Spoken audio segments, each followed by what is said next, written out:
Greetings, this is UAP, the Underrated Actual Physicist. His channel, this is JT. JTOLAN. He was on Globe Busters with me the last time I was on as a guest. The evidence that he provides is not at all nuts. It's nuts if you don't come to terms with it. And here it is. He's using infrared.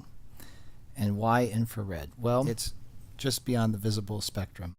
Now, why beyond the visible spectrum? Well, to see farther than you can with your own eyes in visible light, you can look beyond the visible spectrum in that range of wavelengths. He does infrared photography.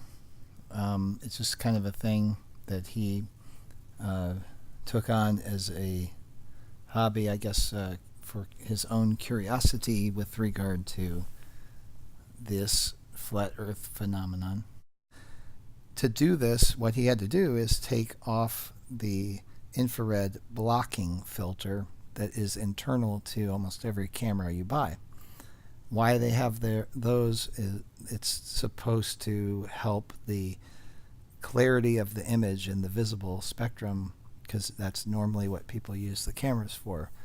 Now the zoom cameras or the astronomical cameras, some of them may have infrared filters fitted to them and everything, but you don't really get this effect unless you remove that internal infrared blocking filter. And so now you can see here he is using it. He's in Malibu, California, which is a beautiful place, by the way. This is JT, and he's showing you what you would see with your naked eye. But here, look at this. Just listen to his reaction as he's doing this. Hello everyone, welcome to Malibu, California.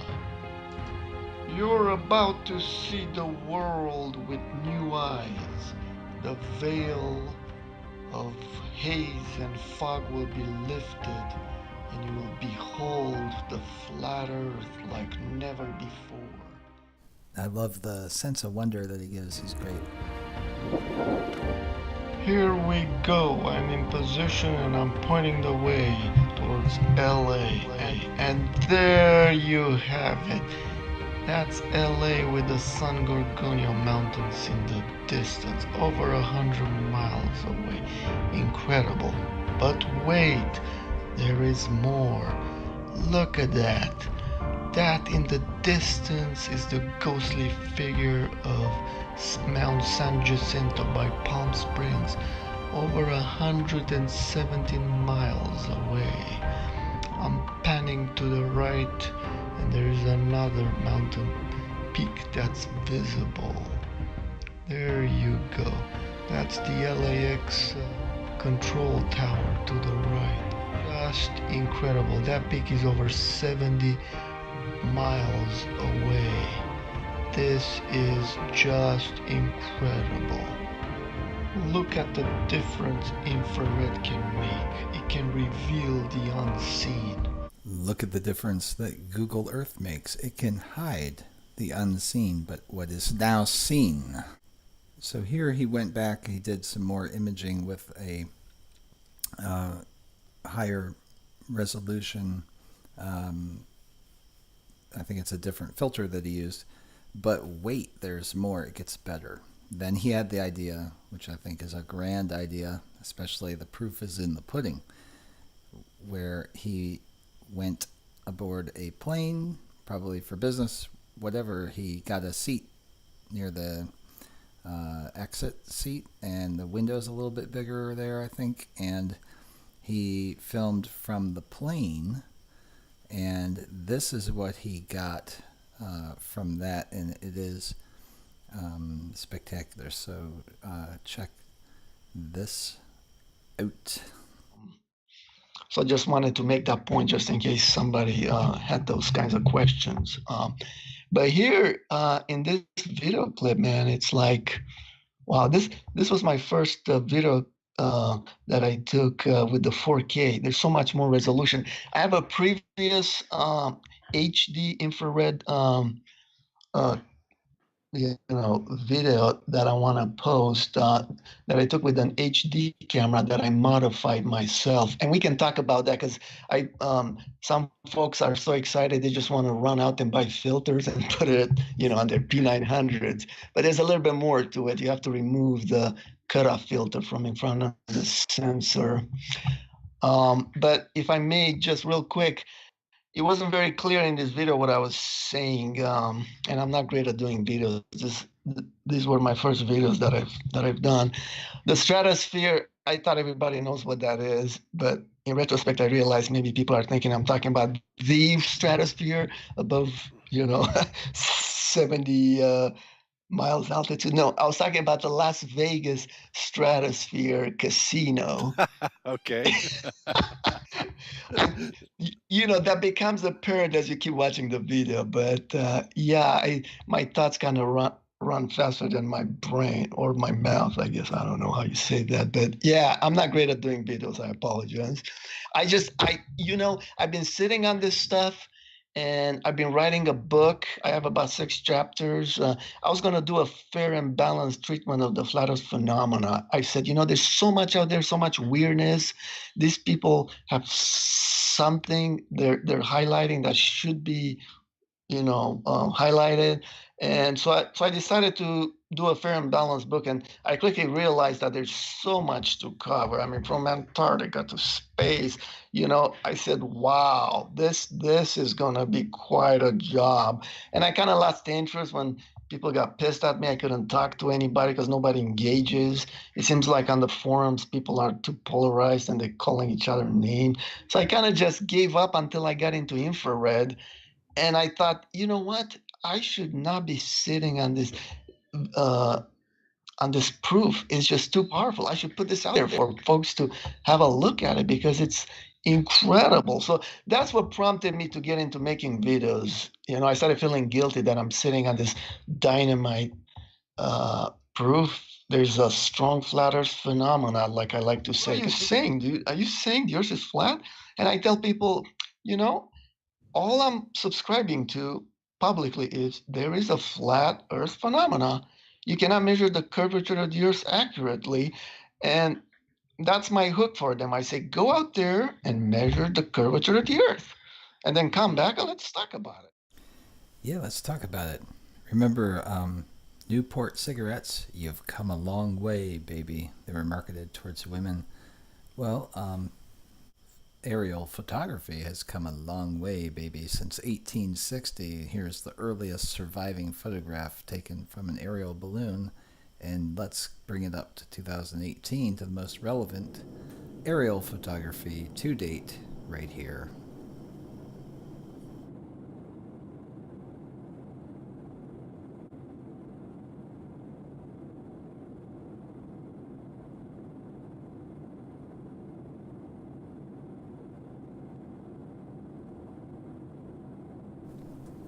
Now you can see this is hundreds of miles.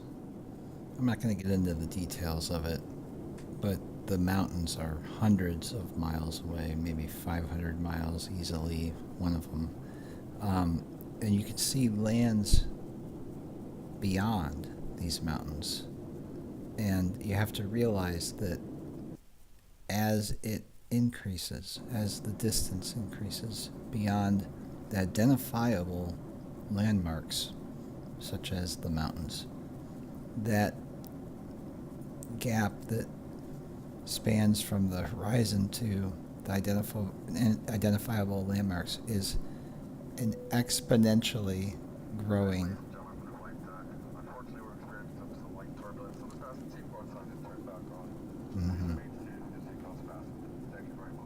You're welcome. Okay. It's exponentially farther of a distance as you go up to that. See that level? It almost looks like, look at that. It just goes on and on and on. And who knows how far that goes. Now, it's at one point you wonder, are those just clouds? And probably, yeah, but underneath those clouds is land. And since he picked a great spot, the desert, it's arid enough. There aren't many clouds. And the amount of land that is visible in this shot is incredible, and it could be submitted for a world record. And the thing is, and I try to get this through to people, is that this shows you how much they lie.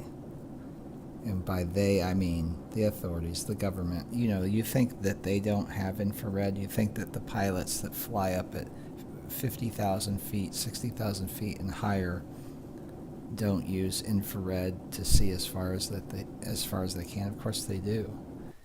And they don't tell you. I mean, that those pilots have to know. They have to know that it doesn't take a genius, to just look at a globe. I mean, how far would you be able to see when you're as high as the thickness of a layer of paint on this classroom globe? At that altitude, do you think that you would be able to see across an entire state? You wouldn't think that you could. But they know that they can because they've seen it. And it looks flat. I mean, it just looks flat. Just from one more point is with the window, you have to remember whatever altitude you're at, you get above 8,000 feet, and the cabin pressure differential to the outside air is greater. And I think, I'm not certain about this, but I would think that may change the curve of the glass too. So if you're on the ground, it may be different from when you're at altitude with the bigger pressure differential. Yes, good point. Yeah, I've thought about all those. Now, you want to use the longer wavelengths than the visible light, which is the infrared, above 700 nanometers. If you go shorter, red, orange, yellow, green, blue, indigo, violet, Rory G. Biv is how I learned it. And the violet is the deepest blues that you can see, and then you go beyond that, you go into the ultraviolet. And UVC is the shortest wavelength of ultraviolet light, or it's sometimes comedically referred to as ultraviolet light. But that's UVC, that's the germ-killing kind that is the least penetrating, but the most damaging to the certain microorganisms. But that's another story. I could go on about it, but I won't. So think of this. You take a flashlight and you hold it up to your ear. If you ever did this as a kid, the light goes through, but what's the light that goes through it? So the red light, that's the most penetrating light. Okay, so you have the infrared, and then you go to the longer wavelengths of the infrared, and you can see farther with it, or the light reveals things. It's not that you're shooting the infrared, it's the ambient infrared that's already there, but it works in two ways. It's reflected as light from the sun, but it's also produced as at the source from anything that produces heat or is radiating heat, which everything that is warmer than the ambient environment around it will show up and can be imaged as it's radiating heat. So that's how this can work in the night and the day.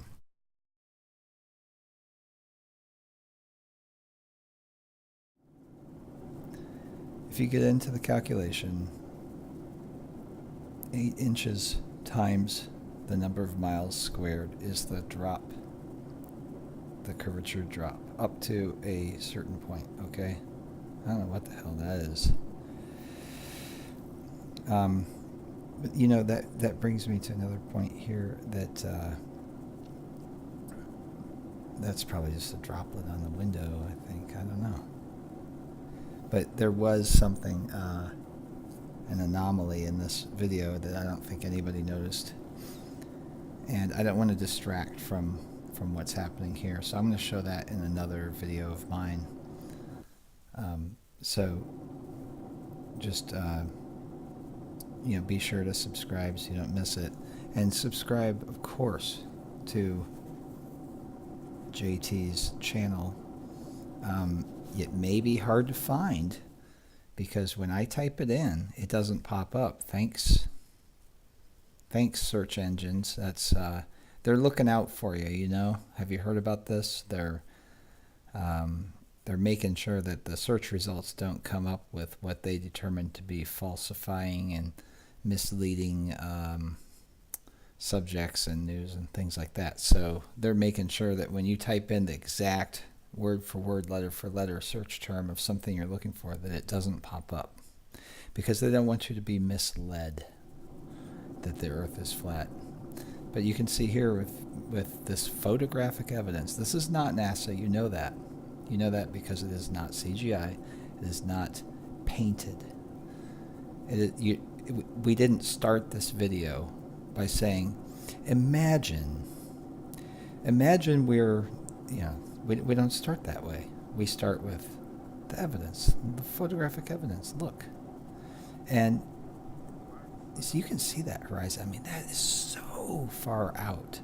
Do you realize the exponential scale of that?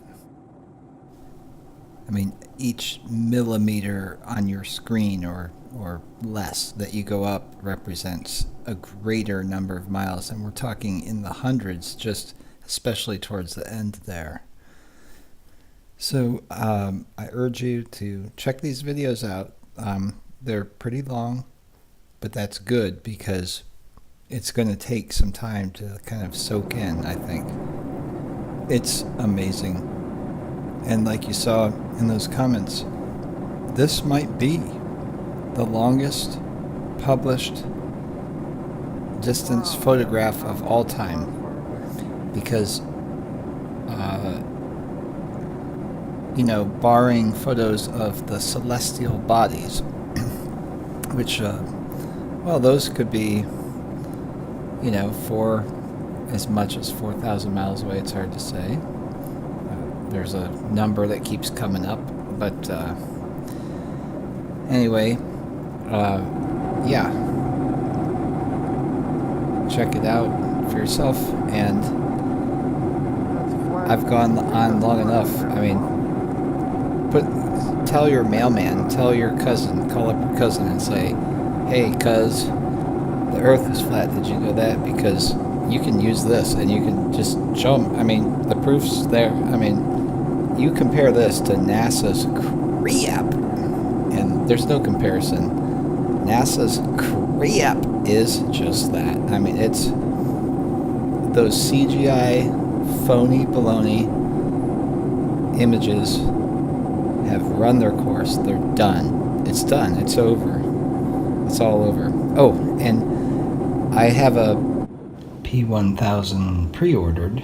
It's coming, and I'm going to see about getting this filter taken out and doing some of this type of stuff myself. I don't have any flights planned soon, but I'd be excited to give this a try. But I think I can shoot across the Great Lakes, so I'm going to plan on doing that.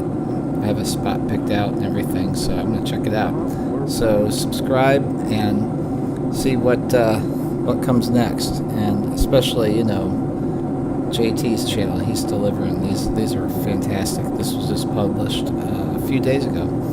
So, all right. I mean, look at that horizon. It's so far away. I don't think those are clouds. I think that's land because it's so straight across. It's so consistent. All right.